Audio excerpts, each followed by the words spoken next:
Part 3. Ramanuja, the Dawning of Devotion. When the religion of the Vedas became weakened due to the influence of less intelligent men, who blindly performed ritualistic ceremonies and wantonly killed animals in the name of Vedic injunctions, Buddha appeared on the scene as a great reformer.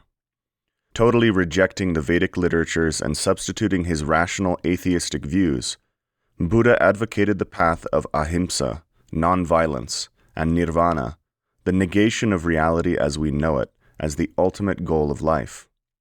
Soon after, the philosophy of Shankaracharya overpowered Buddhism and spread throughout India.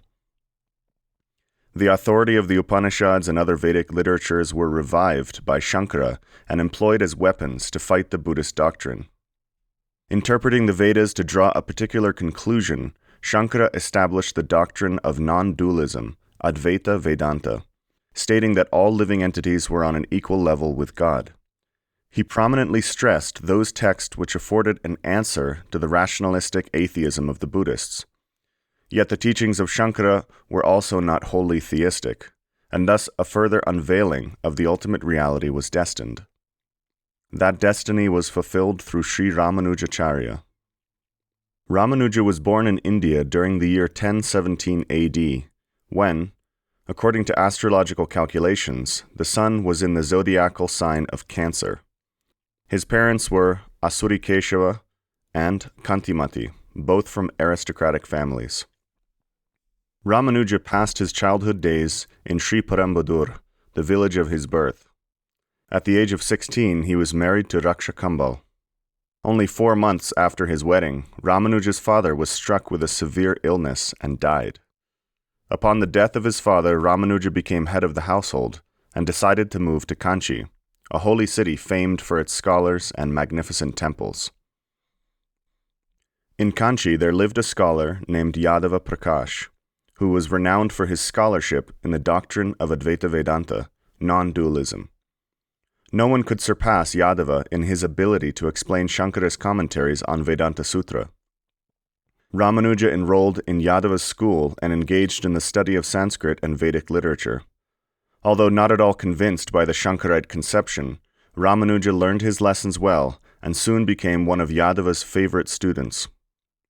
Thinking Ramanuja to be a sincere follower of the conclusions of Shankara, Yadava showed Ramanuja special affection, but that affection did not last for long. One day, after delivering a discourse on the Chandogya Upanishad, Yadava asked Ramanuja to massage his body with oil, as was the customary service to be performed by a student in those days. While giving the massage to his teacher, another student came to Yadava for some clarification on a point from the morning discourse.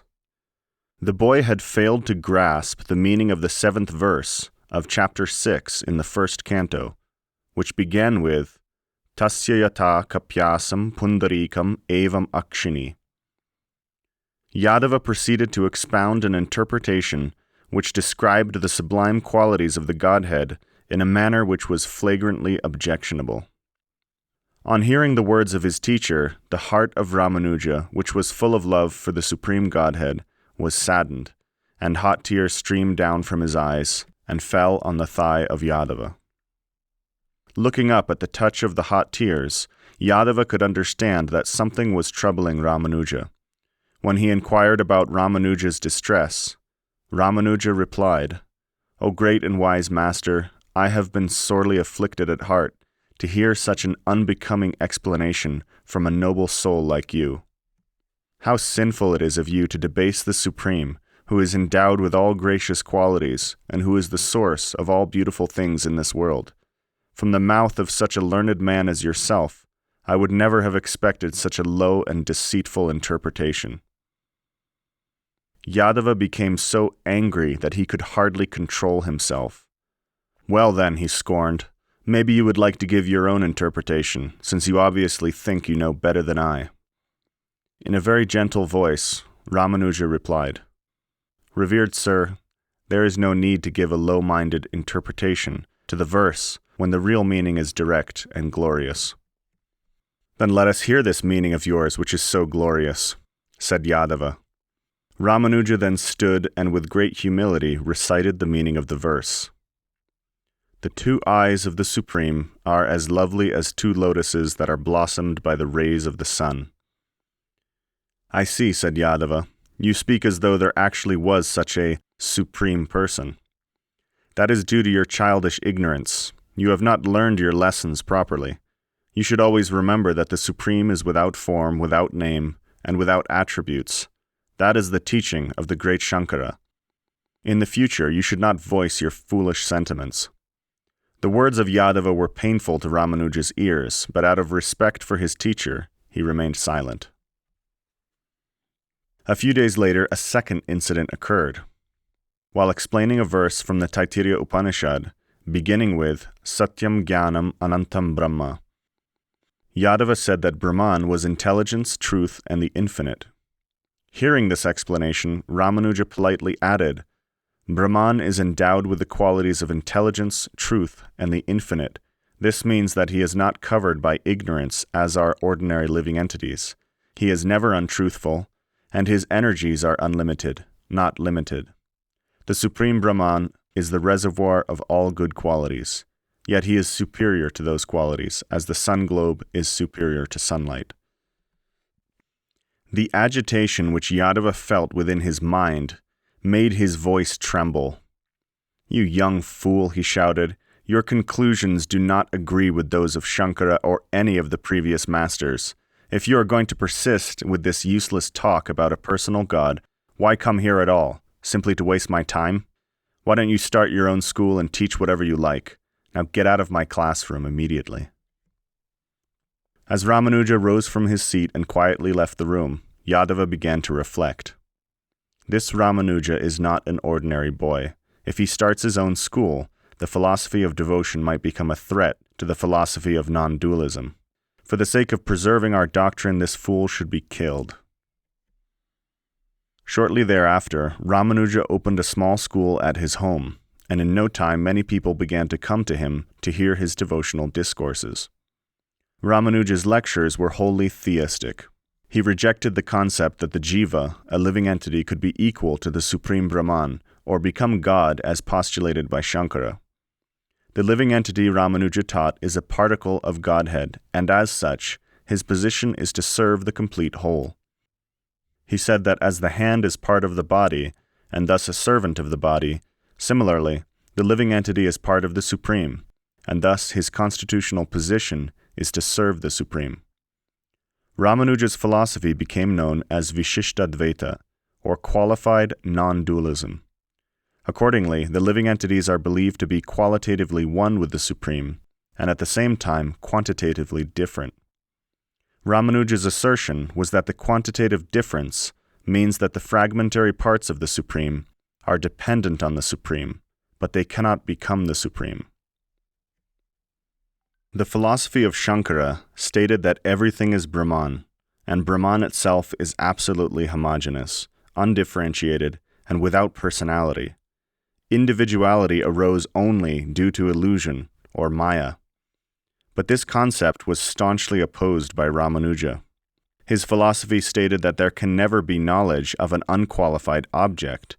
Knowledge necessarily points to an object as characterized in some way. Ramanuja never admitted to an attributeless, undifferentiated Brahman, but rather a Brahman which is an attribute of a greater reality, Godhead himself. He reasoned that as the living entities are individual personalities, so too is the Supreme, also a personality, the ultimate personality. Ramanuja further reasoned that if illusion could cover the identity of the Supreme, then illusion was greater than Godhead. Therefore, he asserted that we are eternally individual personalities, and the Supreme is eternally the Supreme Personality. But due to our finite nature, we are sometimes subject to illusion.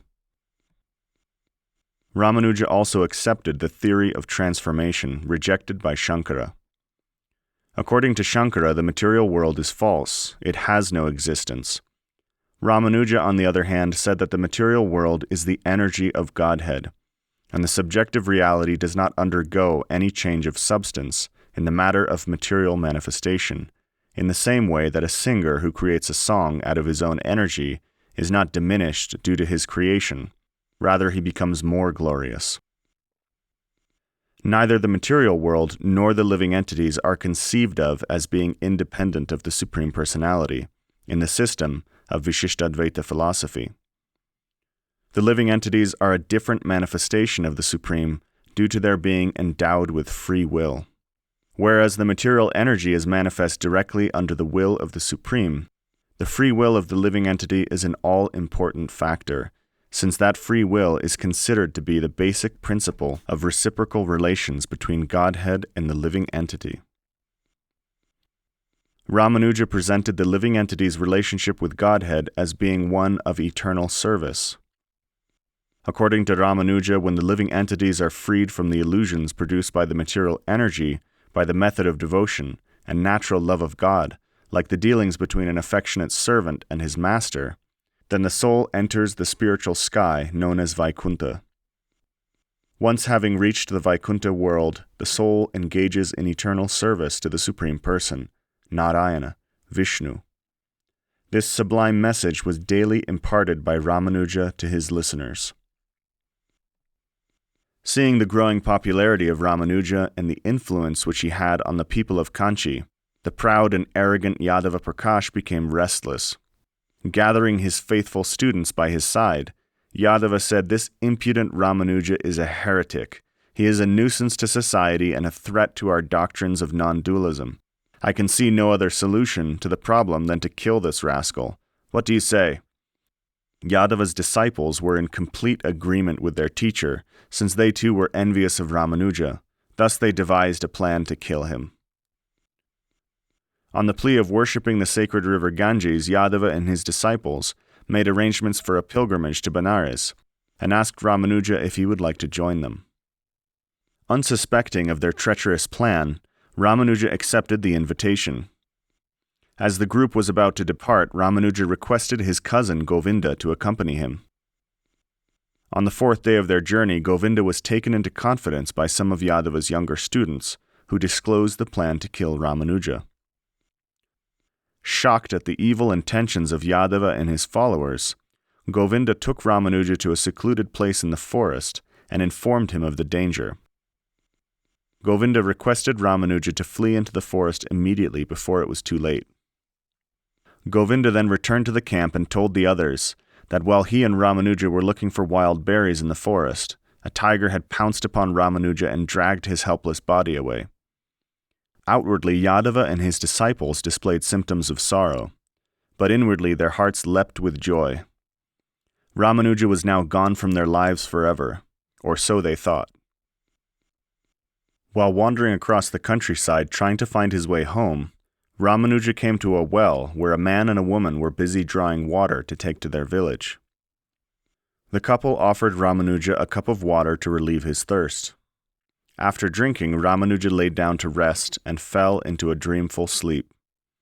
He dreamt that while walking in the forest, he saw the incarnation of Godhead, Ramachandra, and his consort Sita Devi, who showed him the way to his village. When Ramanuja awoke from his dream, the man and woman at the well were gone.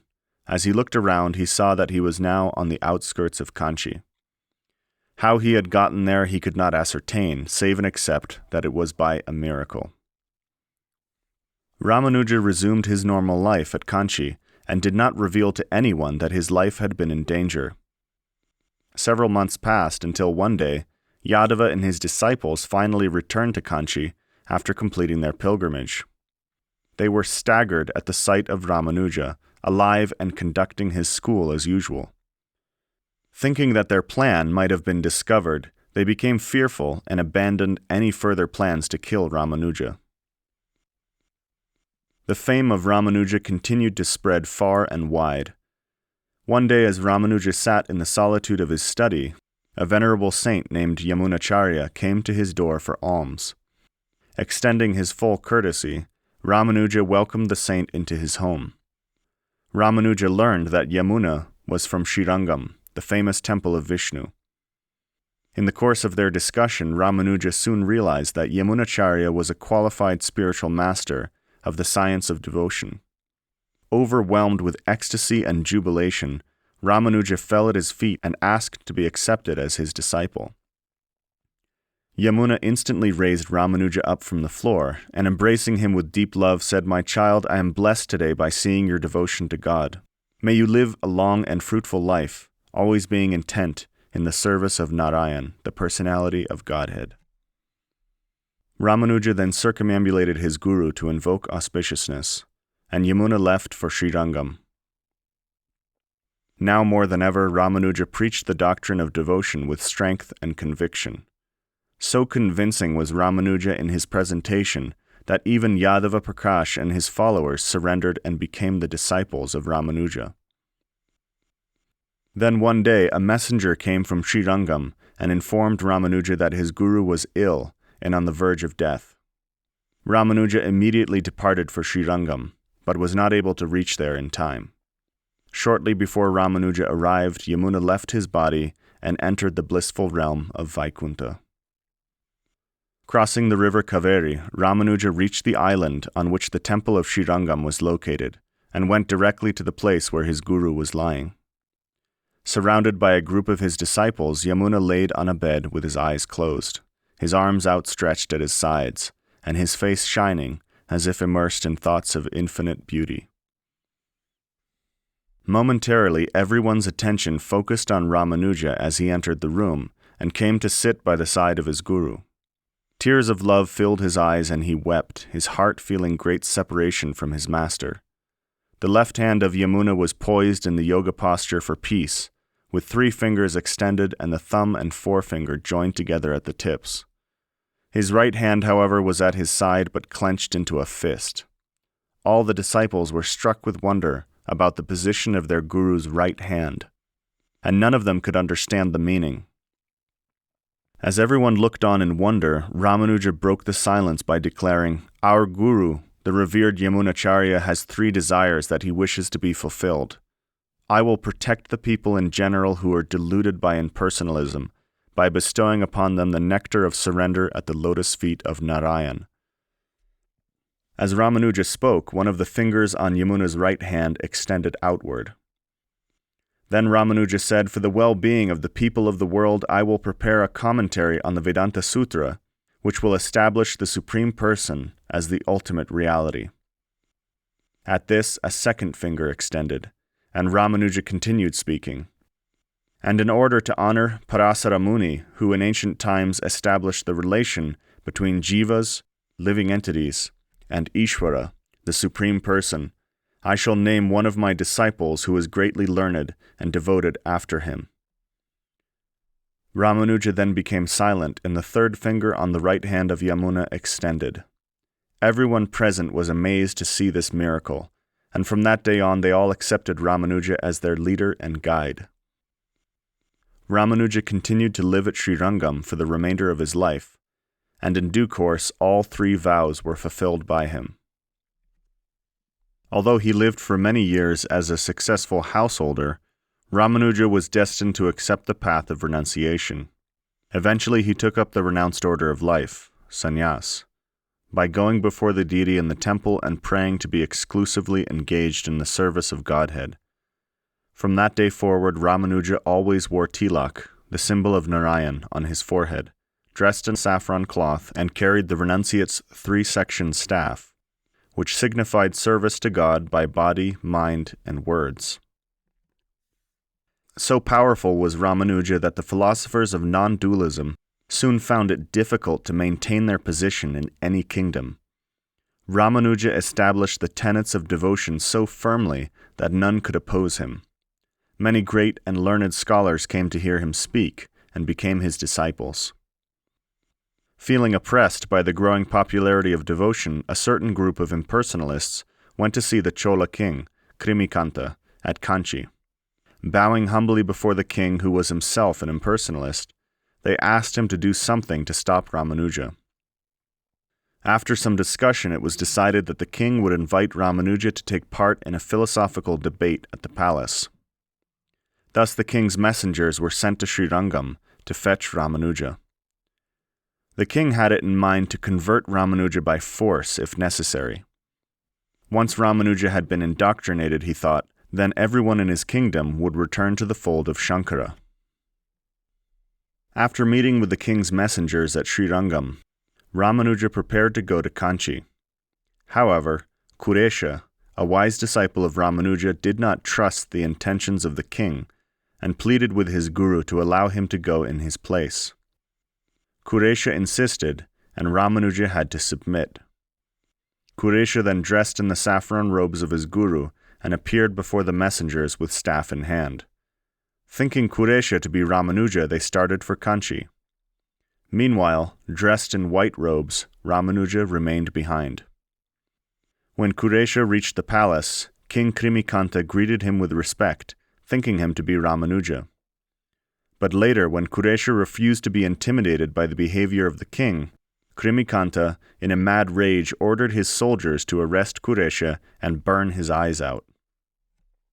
The king's men took Kuresha to a prison and, after blinding him, released him in the forest. During the entire horrifying experience, Kuresha never once protested. He found strength within, knowing that his guru was safe. With the help of some people from Kanchi who were appalled by the action of the king, Kuresha was able to rejoin his guru at Srirangam. Within a matter of days after committing that grave offense against Kuresha, King Krimikanta was stricken with an incurable disease and died a miserable death. At Srirangam, Ramanuja took Kuresha before the deity of Narayan, and with fervent prayers asked the deity to restore his sight. O Master of the universe, you are the protector and well-wisher of your devotees. Kindly be merciful and renew the eyes of Kuresha, who without protest has made the supreme sacrifice. At that very moment, Kuresha felt a gentle breeze blow across his brow, and he immediately regained his sight. Ramanuja continued living at Srirangam, serving the deity of Narayan and imparting enlightenment to whoever came to him, until he was 120 years old. One day, while worshipping the deity, he prayed, "Dear God, whatever I could do to preserve the essence of the Vedas, to uplift the fallen souls, and to establish the shelter of your lotus feet as the supreme goal in life, I have done. Now my body has grown tired after many years in this world. Kindly allow me to depart from this mortal world and enter your supreme abode." With this prayer, Ramanuja returned to the assembly of his disciples and announced his desire to depart from this world. Thrown into an ocean of grief, the disciples clasped the feet of their guru and petitioned him to remain with them. "It is unbearable for us to conceive of the disappearance of your divine form, which is the supreme purifier, the abode of all that is good, the destroyer of all afflictions, and the fountain of unlimited joy. Out of pity for your children, please stay with us for some time longer." Ramanuja remained on earth for 3 more days. To appease their afflicted hearts, Ramanuja spoke his last instructions to those who were most near and dear to him. Always remain in the company of and serve those souls devoted to Godhead, just as you would serve your own spiritual preceptor. Have faith in the teachings of the Vedas and in the words of the great saints. Never become the slave of your senses. Always strive to conquer the 3 great enemies of self-realization: lust, anger, and greed. Worship Narayan and take pleasure in uttering the holy names of God as your only refuge. Sincerely serve the devotees of Godhead. By service to the great devotees, the highest service is done, and one quickly gains the supreme mercy. Remembering these things, you should live happily in this world for the attainment of the next. With these departing words, Ramanuja, keeping his head on the lap of Govinda and his mind fixed in spiritual trance, relinquished his mortal body and entered the realm of Vaikuntha. Ramanuja was indeed a great theologian whose life and teachings have had a lasting influence on the development of theistic thought in India. Ramanuja's introduction of the Godhead as the absolute entity with super-subjective characteristics, and his having pioneered the dawning of devotion to Godhead, opened the door for future theistic reformers, who would, in due course, fully reveal the highest potential of the soul in a loving relationship with God and his eternal servants. I take refuge at the feet of Sri Ramanuja, our venerable Master, who, during the dark night of the impersonal conception of divinity, carried the torchlight of knowledge and thus illuminated the path of devotion to the personality of Godhead.